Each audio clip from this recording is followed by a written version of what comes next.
So, I was thinking today about the strange situation with Dimash.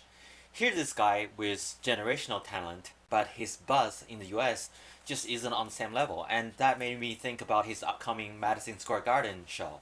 What does that actually mean for him? First, let's break down why he isn't a bigger name in the States. I always make these videos to assume somebody who's new that's watching. The most obvious reason is that he just doesn't. The first reason is that he just doesn't fit the U.S. music machine. American Top 40 radio and Spotify playlists are all English language pop and hip hop. Dimash's style, his genre, is this incredible classical crossover of all kinds thing. Like it doesn't belong anywhere. It doesn't have a pre-made box to sit in. They don't even know where to put it, right? So it's hard for the system to push him. That's why he probably have only around 250,000 monthly listeners on Spotify, a number that is tiny compared to even mid-level pop acts. Then there is the whole record label issue. In the US, labels throw money at artists who are already gaining traction here. It's more like you need success to gain you need traction and success to gain success while fitting into our particular mode kind of a loop, right? Which is tough for an independent international artist to break into. While it's great that Dimash stood his ground and kept his creative freedom, you can't deny that US music machine is a powerhouse. If he had that backing, assuming if they come to their senses, hypothetically, he would be a household name by now. It's just the fact. The US media is powerful, but it suck. These things are all connected, which brings us to media exposure. To get big in America, you need to be on talk shows, play the big festivals, and show up at award shows, and that's all handled by PR teams with deep connections.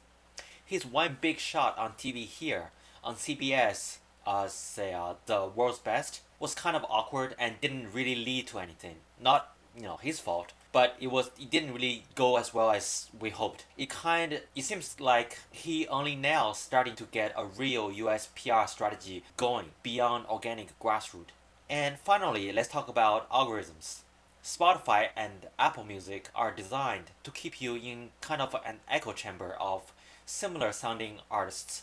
If you don't listen to his style of music already, you're probably not going to find him by accident. The algorithm is not going to recommend him to you. Music is YouTube, I mean, in this case, is the huge exception. Its algorithm cares more about how long you watch something, and people watch his videos all the way through from beginning to end. That plus all the reactions and analysis videos, one cannot deny contributed hugely to how he built his modern fame. Let's just be honest. A huge number of us, myself included, found and listened to his music first on YouTube. But despite all these hurdles, Dimash built a massive global career by just going around the traditional system.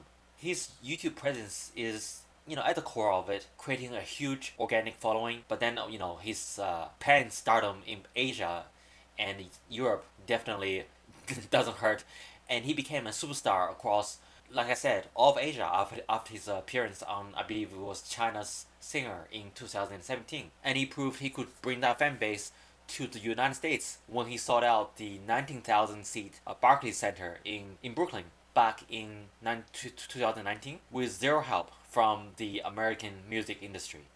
On top of that, he's built this positive global brand around unity and spirituality, which really make him stand out and made us one of the main reasons why we really drawn to him, to his music, and just become one of his fans. Right? So now we get to the Madison Square Garden show. This is a high stake move with huge implications. Like booking a tier 1 arena like this costs a fortune. Probably $500,000 just to open the doors. A promoter like Live Nation, I believe, is the one that's backing this event.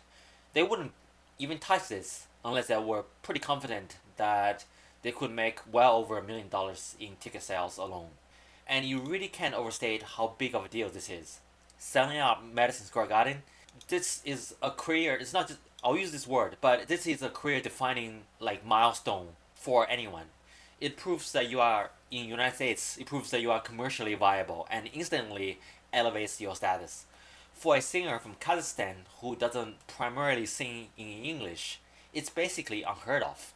Only a very handful of global acts like BTS or something has done it. It's genuinely a historical event. If he sells the place out, it will be a huge story in billboards and Variety. It gives him the power to get booked for major festivals and TV specials, and you can bet labels will come knocking on his doors with partnership deals. And when you sell out Madison Square Garden, ignoring you is no longer an option.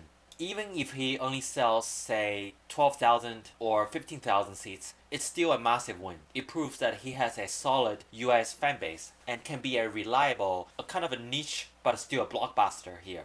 Even if sales numbers are lower than that, the media buzz alone could be enough to likely push his Spotify numbers over the million listening mark, which is a very, I think it's a pretty important threshold to meet and get the algorithm now on Spotify to work for him instead of against him. And what's more is that all of this is happening at the perfect time. American audience right now are finally warming up to non-English music thanks to K-pop, Latin music, and other global trends. Big media outlets are at least aware of him, and the Madison Square Garden show isn't a random shot in the dark. It's part of a large world tour for Dimash, which makes it feels like a smart, calculated risk, and the risk is very small. So here's the bottom line of what I'm thinking about.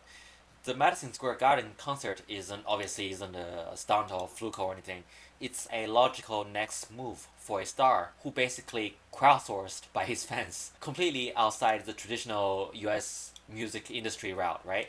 If he pulls this off and gets rave reviews, it's game over. No one can ignore him after that. You simply don't argue with a sold out Madison Square Garden show. From there, it's smooth sailing, not just for music, but probably for even like film offers too. Like film probably Hollywood probably comes to him, ask him to for him to contribute his cinematic vocal talents. Not that Hollywood is doing well these days. He'll get partnership deals he wants, but on his terms, keeping his creative control, which his fans love. So honestly, I don't see how he can lose with this move. Even if top 40 radio never plays his song in the US, this concert pretty much guarantees that US pop culture will finally have to put Dimash on its radar, like very firmly. Which is a huge step, considering most people here still have no idea who he is. We kind of live in our own kind of a bubble on YouTube. The truth is, 99.9% of the United States audience have no idea who Dimash is. So his success has been completely, so far, based on grassroots, built on pure talent and word of mouth. The fact that he's come this far is proof that a global online fandom can challenge this old filtering music machine. And that alone is a victory for music itself. And it gives me a little bit of hope for humanity. And come to this October, get a ticket, tell your friends, make sure that he at least fill half of the arena. That would already be like a win, basically. And if it's sold out, like I said, it would be great. You know what would be especially great for me if it's sold out and he gets really good reviews? It makes his previous performance on the whatever that show was, it makes those judges look like fools. It makes them look like idiots. Alright, just a quick thought. Talk to you guys later.